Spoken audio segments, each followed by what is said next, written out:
বৃহস্পতিবার বাংলাদেশ সময় সকালে সিএফ মন্ট্রিয়লকে ৪-২ গোলে হারিয়েছে মায়ামি। এই ম্যাচে দুটি করে গোল করেন মেসি ও সুয়ারেজ, পাশাপাশি একটি করে অ্যাসিস্টও করেন দুজন।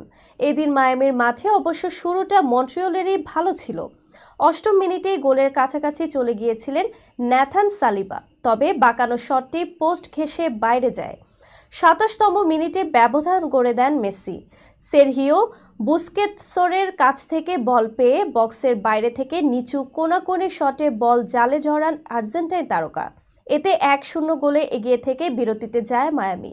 দ্বিতীয়ার্ধে আরও আক্রমণাত্মক হয়ে ওঠে মায়ামি।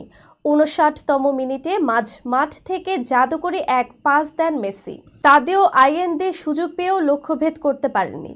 ৬৮তম মিনিটে মন্ট্রিয়লের দান্তে সিলির শট রক্ষা করে দলকে বিপদমুক্ত করেন মায়ামির গোলরক্ষক অস্কার উস্তারি।